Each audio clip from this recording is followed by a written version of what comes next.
It's not every day we take the long way home, but after days of sanding, we decided to reward ourselves with this view. Especially when we have to get up early the next day.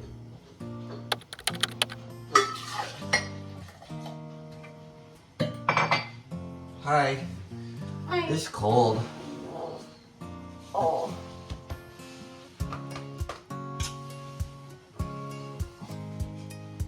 Oh. Ready to go to Santa Maria? Yeah. We've gotten up extra early this morning so that we can make it to the Santa Maria tool shop. I think that's what it's called. Whatever the text says is what it's called. It's a machine shop in Santa Maria, and we're gonna see if our prop shaft is true. And we have to get up this early because we have our full-time day jobs today that start at 8, so yep. Sometimes you just need to juggle a few different things when you're working on a boat. So bright. Tool shop. Tool shop. Let's do this. Drove all this way.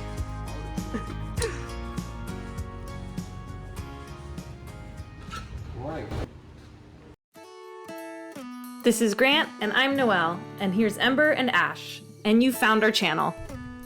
We bought a 1980 Downeaster cutter that had been neglected for a decade, sailed her up from Long Beach to our home port on the Central Coast, and now we are prepping her for blue water cruising. Follow along as we document our journey, the ups, the downs, and even the bloopers. Thanks for joining. Well, if I want the shaft to come out, one of these two things has to happen. The rudder's got to get dropped, or the engine's got to get hoisted. So Grant's decided that Hoist the engine, pull the whole shaft out with the coupler. Then remove the coupler, and then check the shaft, which I'm pretty sure it's bent. we've settled into the boatyard life quite nicely. We are used to early wake-ups on the weekends now to make the 30-minute drive to Port San Luis. Not everything comes as easily for Grant and myself. You take us off to a fancy wedding weekend, and we are sure to be fish out of water. But here in the Port San Luis, I like to say we are adjusting well.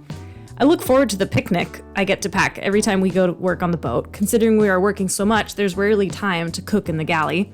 And I've never spent time in a boatyard, so I'm learning a lot. The boatyard is filled with a collage of boats, just like a real residential neighborhood.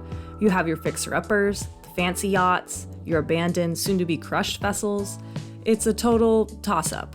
But the best part about this life, apart from any home I've ever lived in, is that your neighbors come up and say hi. Like each day. You relish in your successes and failures together. It's an entire community I had no idea about. A group of people willing to lend a helping hand or advice, unwarranted or not. It's just nice to take a break from wearing the respirator. There were many days of sanding ahead for us. So one day when we showed up to the boatyard ready for work, we were greeted with a bone-in pork chop steak from our boatyard neighbor Mike, who's fixing up his catamaran. And on top of that, Reed, our good friend and another fellow captain, was sitting on our boat, voluntarily waiting, unannounced, willing to lend a helping hand with sanding. And boy, did we need it. You guys want to eat lunch? I love lunch. It's very fancy. PBJs. Oh my god, this is why I come to 5-star places. Five-star seat right there. No way, Yeah. Big Joe. Check it out. Here, I'm feeling very giving today. You guys can have one of these if you want. Yeah. I just kind of feel like if that's doing that, granted it could just be the plug is bad and that was that, but I don't think it's worth the risk.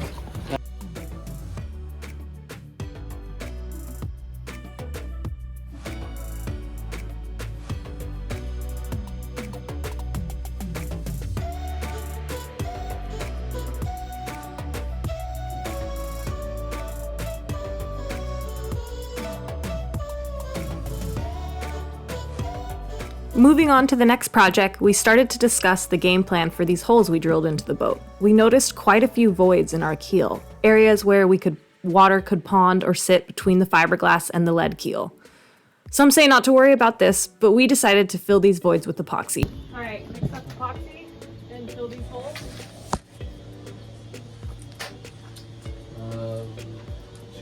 Yes, but before we mix it up, we need to figure out a means of plugging it. Okay, where's that dowel? Right here. Can we just chop them up and stick it in there? What if we wrap tape around it? Wow, pretty innovative.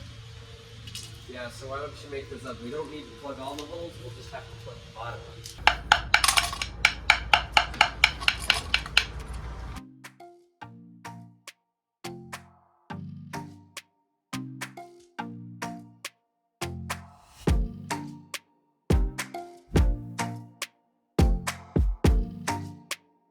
A little void there, but...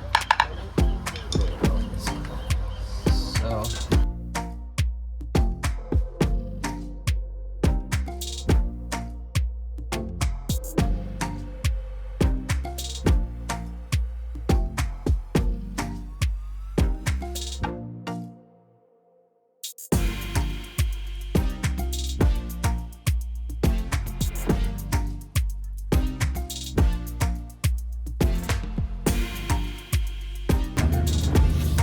Not too shabby for a holiday weekend spent sanding and finishing up with some epoxy.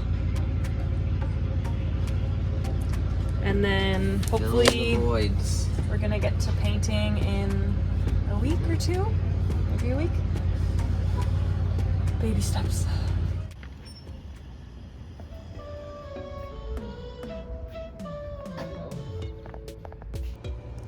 Okay, I set the dogs up on the deck, gave them a bone, and now I'm gonna go downstairs and do what I tasked to do today, which is going to be removing the plugs that we put in the other day and kind of grinding out little discs, putting filler in there, peanut butter, whatever filler, and then putting fiberglass cloth on it and fiberglassing some other things that still need to be done.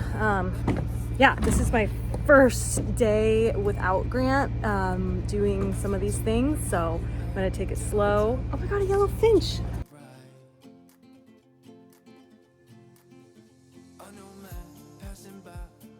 I think that's someone in my life telling me I'm ready and I'm gonna crush this boat work today alone.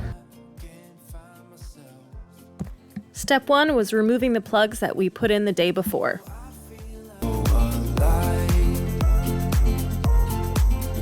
As I reach out, reach out, reach out, reach out to the sky. Yes, sometimes you forget your PPE, but then you remember it. Plugs are out. Now I'm going to make like a little dish around each plug so that I can have an area to lay cloth after I fill it with the peanut butter epoxy. 'Cause I found my way.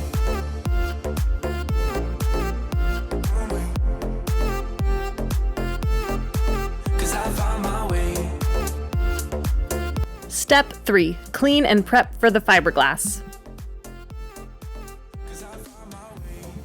Step 4, we're ready to cut the cloth.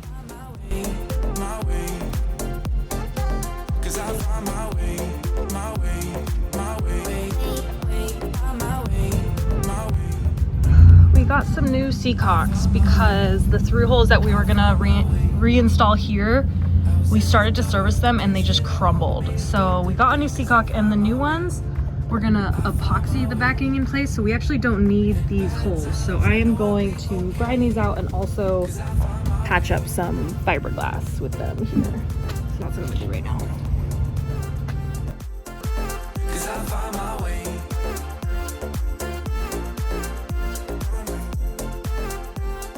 Back to the steps. Step 5. Fill the holes with peanut butter epoxy, aka fumed silica plus epoxy. Watch me rockin' if I can't stop. If I should fall, just go ahead. Go and catch me, baby. Step 6. It's time to glass.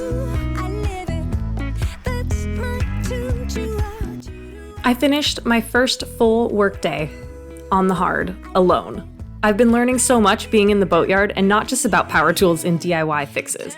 Going on 2 months in the boatyard, I'm learning so much about the boating community just being on land. It makes me wonder, if this is what it's like here, what is it like out there, when you're in an anchorage with just a few other boats? I'll tell you what, I don't know, but I am sure as heck gonna find out. The glass was complete, and now it was time to go pick up the shaft and coupler from the machine shop. Turns out the shaft was straight, and our old vibration dampening coupler we had on it was not square to the shaft, hence the feeling of it being bent. Tambourine, bring a bass, we might be wicked. We may be forced to cause a scene, make some trouble, baby. Ooh, I live it. That's my tune to Ooh, I love it. Crank it up, yeah, yeah, yeah. Oh, what are you doing? Go to bed. Ash, Defiant. come. She's gonna come to me now. Right here. In trouble. Oh my god, she's so stubborn. She's Get just over here. laying. She doesn't want to go up to the boat, huh?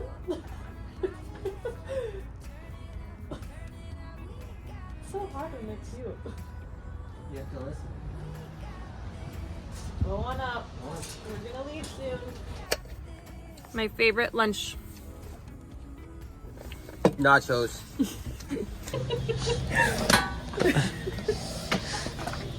I just said I deserve a glass of wine.